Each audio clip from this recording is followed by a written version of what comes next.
जय जिजाऊ, जय शिवराय, जय भीम. गजाभाऊ पुन्हा एक विषय मांडायचा होता. भरपूर दिवस या विषयावर बोलायचं पण ते काही जमलं नाही. ट्विटच्या माध्यमातून ह्याच्यावर लिहिता येणं हा विषय पण शक्य नाही. तुम्हाला काही कल्पना असेल की 2023मध्ये वेदांता फॉक्सकॉनचा एक प्रोजेक्ट महाराष्ट्रातून जाऊन तो डोलेरामध्ये गेलेला होता. तर त्या विषयावर मला जरासं थोडंफार बोलायचं होतं. पहिल्यांदा समजून घेऊया की वेदांता आणि फॉक्सकॉन. तर फॉक्सकॉन ही एक मोठी सेमीकंडक्टर चिप सेक्टरमधली फार मोठं नाव आहे. ॲपलबरोबर पण त्यांचे टायअप्स आहेत, म्हणजे ॲपलच्या आयफोनचे चिप्स आणि बाकीच्या भरपूर मोठे चिप्स ते बनवते. आणि ही इंडस्ट्री फार मोठी आता सध्या फार फ्लरिश होते आणि काहीशी $1 ट्रिलियन ती इंडस्ट्री, म्हणजे बिलियन्समध्येही नाही आहे, ते $1 ट्रिलियन ती पोचलेली इंडस्ट्री आहे. आणि फॉक्सकॉन आपण सेमीकंडक्टर सेक्टरमध्ये फार मागे आहोत आणि आपण सेमीकंडक्टर आता मॅन्युफॅक्चरिंग करत आहे. तर काही जगातले ठराविकच देश आहेत, हँडफुल कंट्रीज आहेत, इवन चायनालाही त्याच्यामध्ये फार जास्त अचीव करता आलेलं नाही.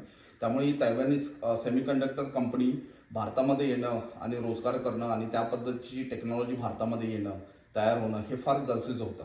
आणि ही फार मोठी अपॉर्च्युनिटी भारतासाठी, महाराष्ट्रासाठी होती. दुसरी गोष्ट आता वेदांताचं काय आहे, वेदांताला सेमीकंडक्टरमधला कुठलाही एक्सपिरियन्स नाही आहे. त्या कंपनीकडे तुम्ही बघायला गेला तर त्यांनी कधीही चिप्स बनवलेले नाही किंवा त्यांनी कुठल्याही पद्धतीचं काम त्या सेक्टरमध्ये केलं नाही. मग वेदांताबरोबर फॉक्सकॉनने का कॉन्ट्रॅक्ट केलं ते पहिला समजून घ्या.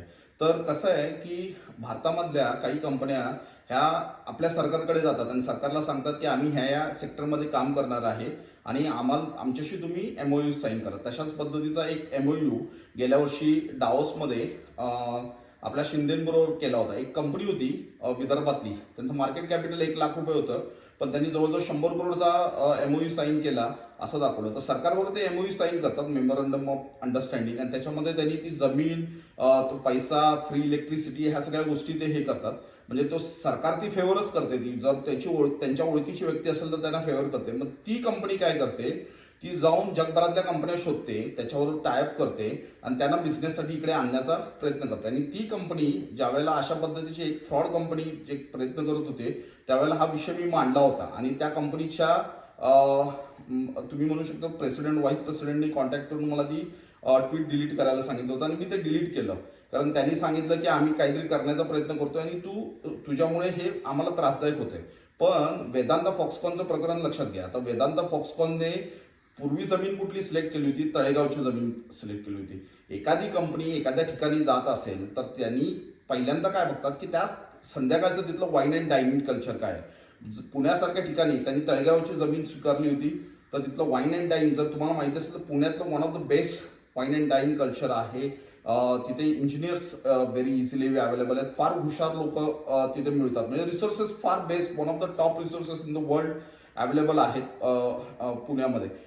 तशीच इंडस्ट्री बेंगलोरमध्ये का फ्लरिश झालेली आहे IT इंडस्ट्री, कारण बेंगलोरचं वाईन अँड डाईन कल्चर संध्याकाळी, म्हणजे जर बाहेरून लोक आले तर त्यांना फिरण्यासाठी, त्यांना बघण्यासाठी अशा काही भरपूर गोष्टी आहेत. तिथे क्लब्स आहेत, पब्स आहेत, जेवण आहेत, ह्या सगळे कल्चर आहेत. पुण्यात तशा पद्धतीचं कल्चर ते डेव्हलप झालेलं आहे. गुजरातसारख्या ठिकाणी वाईन अँड डाईन कल्चरच नाही आहे. आता तुम्ही हे लक्षात घेताना हा प्रोजेक्ट ज्या वेळेला तळेगाववरनं डोलेराला घेऊन गेला तो फक्त आणि फक्त एकट्या वेदांताचा डिसिजन होता. तो डिसिजन फॉक्सकॉनचा डिसिजन नव्हता. त्यांनी तिकडे मोदींच्या हट्टांमुळे ती कंपनी तिथून तिकडे घेऊन गेले, डोलेराला घेऊन गेले. तुम्ही डोलेराचा जो प्रोजेक्ट आहे ती जागा तुम्ही बघा तर त्या जागेवर ती खारफुटीची जमीन आहे. जे मी सेमीकंडक्टर सेक्टरमध्ये थोडंफार काम केलं, मी त्यातला हुशार माणूस नाही आहे, पण थोडंफार काम केल्यानंतर जर तुम्ही सेमीकंडक्टर सेक्टरमधल्या कुठल्याही म्हणजे एक्सपर्टला जर विचाराल तर सगळ्यात महत्त्वाची जी गोष्ट असते पाण्याचा हार्डनेस, म्हणजे पाणी काय क्वालिटीचं आहे. ज्या सेमीकंडक्टर इंडस्ट्रीला मोठ्या प्रमाणावर, मुबलक प्रमाणावर पाणी लागतं, तर ते एक गोष्ट असते. इंजिनियर्स लागतात, मनुष्यबळ लागतं, तिथलं कल्चर, वाईन अँड डाईन, आणि तुम्हाला मार्केट पण आजूबाजूला अवेलेबल असावं लागतं. त्यांनी डोलेराला घेऊन गेले. तुम्ही डोलेराची जमीन बघा. डोलेराच्या प्रोजेक्टवर कोणतरी काम करणारा आपला महाराष्ट्रीयन एक इंजिनियर होता. त्यांनी तिथली मला त्या प्रोजेक्टची काय सिच्युएशन आहे ती सांगितली. खारफुटीची जमीन आहे, तुम्ही जर डोलेराचे व्हिडिओज बघितले तर तिथे तुम्हाला मीठ दिसेल. तिथल्या वॉटर हार्डनेस म्हणजे जे वॉटर हार्डनेस म्हणजे काय, जेव्हा तुम्ही पाणी काढता ते पाण्यामध्ये क्षार किती आहे ते फार इम्पॉर्टंट असतं. तर वाहतं पाणी असेल तर त्याच्यामध्ये क्षार कमी असतात, पण जर तुमचं जर विहिरीचं पाणी असतं तर त्याच्यात क्षार म्हणजे ते वॉटर इंडेक्सची क्वालिटी तुमची काय असेल ती इम्पॉर्टंट असते. मग त्यांनी डोलेराला घेऊन गेली. खार फुटीची जमीन, तिथे तो प्रोजेक्ट होणं शक्य नव्हतं. पण काही मूर्ख राजकारण्यांच्या हट्टापायी गुजरातलाच सगळं ओरबडून न्यायचं ह्या हिशोबाने तो प्रोजेक्ट तिकडे घेऊन गेले. तिकडे प्रोजेक्ट गेल्यानंतर फॉक्सकॉनने काय केलं म्हणजे मला डेट्स एकदम लक्षात नाही आहेत, एप्रिल 2023ला काहीतरी ते झालं. त्याच्यानंतर फॉक्सकॉनचे एक्सपर्ट्स म्हणजे फॉक्सकॉनचे जे काही जे प्रोजेक्ट रन करणार होती ती लोक अहमदाबादवरून ते डोलेराला आले. तुम्हाला सांगतो ते ज्यावेळेला ते डोलेराला येत होते त्यावेळेला रस्त्यामध्ये त्यांनी गाडी ज्यावेळेला म्हणजे त्यांना रेस्टरूमसाठी थांबायचं होतं तर त्या रोडवर रेस्टरूम नव्हतं. त्यांना जवळजवळ त्यांनी जे रिक्वेस्ट केल्यानंतर 15-20 मिनिटांनी त्यांना काहीतरी तो रेस्टरूम मिळालं. त्या रेस्टरूमला ज्या वेळेला थांबले ते एखाद्या धाब्यावर थांबले, त्या धाग्याच्या रेस्टरूमची हालत एवढी हे होती. त्यांचा पहिला एक्सपिरियन्स तिथे हे होता. त्याच्यानंतर ते ज्यावेळेला डोलेरामध्ये गेले त्यांना लक्षात आलं की आजूबाजूला काहीच नाही आहे. जिथे ती डोलेरा सिटी आणि मोदींचं स्वप्न आणि ह्याव त्याव ते सगळे करतात त्या डोलेरामध्ये पुढच्या 50 वर्षात काही येणार आहे. ते लोक तिथली जमीन, तिथल्या जमिनीची क्वालिटी आणि ती सिच्युएशन लक्षात आल्यानंतर फॉक्सकॉनचे इंजिनियर्स पहिल्यांदा गाडीत बसले, ते तैवानला गेले. तिथून त्यांनी वेदांताचा कॉल उचलणं बंद केलं. त्याच्यानंतर तुम्ही बघू शकता की टाइमलाईन कडून बघा, 2 महिन्याने फॉक्सकॉनने डिक्लेअर केलं की आम्ही इंडियात प्रोजेक्ट करत नाही आहे आणि तो प्रोजेक्ट बंद त्यांनी केला. वेदांताबरोबर कॉन्ट्रॅक्ट. मग वेदांताने अनाऊन्स केलं की आम्ही दुसऱ्या एका कंपनीबरोबर जाऊन स्वित्झर्लंडच्या प्रोजेक्ट करणार, असं ब्ला ब्ला ब्ला केलं. त्याच्यात 1 वर्षामध्ये तिथे काही झालेलं नाही आहे. तो फॉक्सकॉनचा जो प्रोजेक्ट होता जो तळेगावला चांगल्या ठिकाणी होणार होता, त्यांनी ज्या वेळेला मी ह्या लोकांना महाराष्ट्रातला चालून आलेला औरंगजेब अफजल खान का म्हणतो, त्यांनी महाराष्ट्रातला प्रोजेक्ट नुसता ओरबाडून घेऊन गेले नाही तर भारताचं भविष्य त्यांनी धोक्यात घातलं. ज्या वेळेला हा प्रोजेक्ट महाराष्ट्रातून गेला किंवा भारतातून ज्या वेळेला गेला त्या इंडस्ट्रीमध्ये आपल्याला पुन्हा प्रोजेक्ट आणणं किंवा अशक्य अशी गोष्ट झालेली आहे. ह्या गोष्टींच्या, ह्या छोट्या छोट्या गोष्टींचा विचार करा की महाराष्ट्रामध्ये देवेंद्र फडणवीस किंवा एकनाथ शिंदे किंवा उदय सामंत ही जी काही लोक इन्व्हॉल्व्ह होतीत ना, ही पाठीचा कणा नसणारी लोक आहेत.